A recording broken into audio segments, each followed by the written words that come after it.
मेरे बहुत ही प्रिय और बेहद सम्मानित साथियों, हृदय की असीम गहराइयों से अभिनंदन, बहुत बहुत हार्दिक स्वागत। साथियों, रत्न जिसको कि हम धारण तो करते हैं अपनी जिंदगी को बेहतर बनाने के लिए, पर कई बार जाने या कई बार अनजाने में ही हम कोई ऐसा रत्न धारण कर बैठते हैं जो बजाय हमारी जिंदगी को बेहतर बनाने के लिए हमें पतन की तरफ लेकर के चला जाता है। साथियों, इसी से प्रेरित होकर के ये श्रृंखला हमने प्रारंभ की है कि रतन से कब हो सकता है व्यक्ति का पतन। यदि आप अपने लग्न से संबंधित एपिसोड देखना चाहते हैं तो यहाँ आई बटन में हमने उसका भी लिंक प्रोवाइड किया है, वहां जाकर के आप उसको देख सकते हैं। साथियों, आज हम इस एपिसोड में चर्चा करेंगे तुला लग्न की जन्म पत्रिका के बारे में। यदि आप भी तुला लग्न के हैं तो कौन से 3 रत्न भूल कर भी, जी हां, मैं दोबारा इसको रिपीट कर रहा हूं, भूल कर भी आपको धारण नहीं करने चाहिए, उसकी हम आज चर्चा करेंगे। साथियों, इस पर हम चर्चा करें इससे पहले कुछ महत्वपूर्ण सूचनाएं हैं आपके लिए।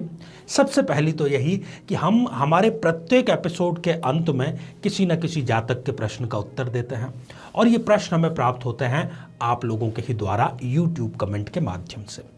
साथियों, जब भी आपको अपना कमेंट लिखना हो उससे पहले आपको लिखना है #आचार्य चंद्रकांत। इसके बाद में आप अपना प्रश्न पूछ सकते हैं। साथ ही आपको उस प्रश्न का सही उत्तर देना है जो इसी एपिसोड के अंत में हम पूछेंगे, इसी एपिसोड से संबंधित प्रश्न पूछेंगे। साथियों, दूसरी महत्वपूर्ण सूचना है निःशुल्क मार्गदर्शन को लेकर के। निःशुल्क मार्गदर्शन हम प्रत्येक माह के अंतिम रविवार दोपहर लगभग 12:15 बजे लाइव प्रस्तुतिकरण के माध्यम से करते हैं, परंतु अब इसमें नया ये है कि हमारा जो नवीन चैनल है साधना सिद्धि, उस पर यह प्रसारित होगा, तो इस बात का आप विशेष ख्याल रखें। तीसरी और बहुत ही महत्वपूर्ण सूचना है साथियों, वैक्सीनेशन जागरूकता को लेकर के, और हम इसमें अपना थोड़ा सा योगदान दे रहे हैं कि यदि आपने या आपके परिवार के किसी सदस्य ने दोनों डोज हासिल कर ली है, लगवा ली है, सुरक्षा चक्र पूरा कर लिया है, तो उस फाइनल जो सर्टिफिकेट है उसको आप हमें व्हाट्सएप, हमारा नंबर जो आपको स्क्रीन पर भी नज़र आ जाएगा, उस पर भेजना है और इसके माध्यम से आप अपने घर के किसी भी एक सदस्य के बारे में कोई भी एक प्रश्न पूछ सकते हैं। इस कार्यक्रम का प्रसारण हम जन्माष्टमी पर करेंगे, 30 अगस्त पर करेंगे, तो आप अधिक से अधिक संख्या में इसमें भाग अवश्य लीजिए। तो आइए साथियों, अब आज के मुद्दे पर हम आ जाते हैं, तुला लग्न पर। तो जन्म कुंडली के माध्यम से इसको जानते हैं, क्योंकि जन्म कुंडली के माध्यम से आपके लिए समझना बेहद आसान हो जाएगा। साथियों, ये जो आप स्क्रीन पर एक जन्म पत्रिका देख पा रहे हैं, ये 7 नंबर से प्रारंभ हो रही है, इसलिए हम इसको कहेंगे कि ये है तुला लग्न की जन्म पत्रिका। अब साथियों, इस दुनिया में 3 प्रकार के लोग होते हैं यदि हम रत्नों की बात करें तो। एक तो ऐसे जो कि कोई भी रत्न धारण नहीं करते, दूसरे ऐसे जो किसी विद्वान से सलाह लेकर के बहुत सोच समझ करके कुंडली विश्लेषण करवा करके फिर कोई रत्न धारण करते हैं, और तीसरे ऐसे जो कि अपनी मन मर्जी से यहाँ कहीं पर सुना हुआ है या कहीं पढ़ा हुआ है, वो स्वतः ही अपने डॉक्टर बन जाते हैं, स्वतः ही अपने ज्योतिषी बन जाते हैं और कोई रत्न धारण कर लेते हैं। अब साथियों, इसमें जिसने विश्लेषण करके विद्वान की सहायता से धारण किया है रत्न, तो निश्चित रूप से उनको सफलता अवश्य मिलेगी, परंतु जिसने धारण नहीं किया है वो भी फायदे में रहेगा, कम से कम इस मामले में कि उसको गलत रत्न धारण करने की जो नेगेटिविटी है, जो साइड इफेक्ट है, उससे वो बचा रहेगा। सबसे बुरी हालत उस व्यक्ति की होगी जिसने गलत रत्न का धारण कर लिया है। ऐसी कहावतें हमारे समाज में भी प्रचलित है लोक जीवन में कि आपको मूंगा धारण कर लेना चाहिए यदि रोग से पीड़ित हैं, यदि आपका व्यापार नहीं चल रहा है तो पन्ना धारण कर लीजिए, सरकार में सम्मान की प्राप्ति करनी है, राजयोग जागृत करना है तो माणिक्य धारण कर लीजिए, और इसका शिकार काफ़ी लोग हो चुके हैं। तो साथियों, तुला लग्न में हम सबसे पहले चर्चा करेंगे गुरुदेव के रत्न पुखराज की। इस कुंडली में यदि आप देखेंगे तो गुरुदेव अर्थात बृहस्पति तृतीयेश भी हैं और षष्ठेश भी हैं, परंतु ये बिल्कुल भी सही परिणाम नहीं देंगे। तीसरे भाव के और खास तौर पर छठे भाव के स्वामी होने के कारण इस जातक को भूल कर भी पुखराज धारण नहीं करना चाहिए। और यदि ये व्यक्ति पुखराज धारण कर लेता है, आप लोगों में से आप देख रहे हैं, यदि आप तुला लग्न के हैं, पुखराज धारण कर लिया है, तो आप मेरी बात से सहमत जरूर होंगे। इसका मतलब ऐसा ही है कि आप स्वयं जाकर के अपने बुरे समय को आमंत्रित कर रहे हैं, निमंत्रित कर रहे हैं कि आइए मेरा बुरा समय और मुझे प्रताड़ित करना प्रारंभ कर दीजिए। आपकी जो खूबसूरती है, आपका जो नूर है, आपके व्यक्तित्व की जो पहचान है, वो निरंतर घटती चली जाएगी।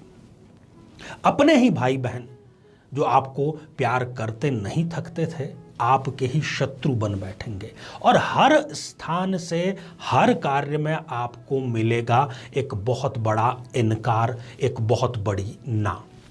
कोई झूठा कलंक भी यहाँ पर लग सकता है और साथ ही बाल जो है वो झड़ने की समस्या बहुत तेज़ी से आपकी बढ़ सकती है। और वाहन चलाते समय आप, वैसे तो सभी को सावधानी रखनी ही चाहिए, परंतु यदि आप पुखराज धारण करेंगे तो सावधानी के बावजूद भी दुर्घटनाग्रस्त हो जाएंगे। साथियों, दूसरा रत्न और शायद पुखराज से भी खतरनाक रिजल्ट तुला लग्न में देने वाला है और वो रत्न है मंगल देव का रत्न मूंगा। मंगल इस जन्म पत्रिका में द्वितीयेश है और सप्तमेश है, और कहने का अर्थ यह है कि दूसरे और सातवें भाव के स्वामी होने के कारण वो प्रबलतम अति मारक स्थिति में है। भूल कर भी मूंगा धारण नहीं करना है। जब भी ये व्यक्ति मूंगा धारण कर लेगा और धारण करते ही उसकी स्वयं की प्रवृत्ति ऐसी हो जाएगी कि आज कार्य नहीं करते हैं, कल करेंगे। जब कल आएगा तो फिर यही डायलॉग, कार्य को टालने की प्रवृत्ति और असफलता की तरफ जाने की प्रवृत्ति इस व्यक्ति की हो जाएगी। और जैसे पूरी दुनिया ही आपकी शत्रु बन गई है, लाठी लेकर के आपके पीछे पड़ गई है, इस प्रकार की स्थितियां निर्मित होगी। जो कमजोर शत्रु हैं आर्थिक रूप से, शारीरिक रूप से, वो भी आपके ऊपर हावी होते नजर आएंगे। और चाहे आप दिन रात एक क्यों ना कर दें, पर सफलता आपके लिए हमेशा एक दूर की कौड़ी ही बनती चली जाएगी। ऐसे व्यक्ति का जो गिरावट का स्तर है वो इतना ज़्यादा गिर जाएगा कि कई बार तो वो नैतिकता के सारे बंधन तोड़ करके नीचे गर्त में चला जाता है। पुरानी यदि कोई शत्रुता है जिसको आप हो सकते हैं कि भूल बैठे थे, वो भी ताज़ी हो जाएगी। ऐसा व्यक्ति मूंगा धारण करने के बाद उसकी बुद्धि उल्टी चलना शुरू होती है। वो सही राह की बजाय गलत राह को चुन लेता है। अज्ञात भय उसको सताने लगता है और लोगों को इसके बारे में गलतफहमियां भी बहुत जल्दी और बहुत आसानी से हो जाती हैं। साथियों, तीसरा रत्न जो कि तुला लग्न के लिए महाघातक है और वो है सूर्य देव का रत्न माणिक्य। सूर्य इस जन्म पत्रिका में चाहे लाभेश हों, परंतु माणिक्य धारण इनको गलती से भी नहीं करना चाहिए। माणिक्य धारण करना इनके लिए ऐसा ही है जैसे कि आप स्वयं वनवास के लिए तैयारी कर रहे हैं। अपने ही डिपार्टमेंट में यदि आप सरकारी कर्मचारी हैं या निजी क्षेत्र में कार्य करते हैं, आपका जो कार्य क्षेत्र है, आपका जो डिपार्टमेंट है, जहां पर आपकी तूती बोलती थी, वो ही लोग आपके आदेश की अवहेलना करना प्रारंभ कर देंगे। और यहाँ पर भी वो समस्या जो कि पुखराज के समय आई थी, समय से पूर्व बाल झड़ने की, वो भी इनको ज़रूर ही हो जाएगी। आपका ट्रांसफ़र, आपका स्थानांतरण किसी ऐसी जगह कर दिया जाएगा, किसी ऐसे पद पर कर दिया जाएगा जहाँ पर आप बिल्कुल भी नहीं चाहते थे। तो फिर से मैं आपको यही निवेदन करूंगा कि मैं आपसे हाथ जोड़ करके प्रार्थना कर रहा हूं कि यदि आप तुला लग्न के हैं तो इन तीनों रत्नों को भूल कर भी ना पहने, एक दिन के लिए भी ना पहने, एक घंटे के लिए भी ना पहने, एक सेकंड के लिए भी ना पहने। तो आइए साथियों, अब हम बढ़ते हैं आज के हमारे कमेंट के चरण की ओर। आज हमने कमेंट शामिल किया है विक्रम सिंह जी का, जो कि उन्होंने लिखा है लखनऊ से, और इन्होंने पूछा है विवाह के निमित्त कि विवाह इनका कब संपन्न होगा। सारे प्रयास कर चुके हैं परंतु विवाह जो है वो होने का नाम नहीं ले रहा।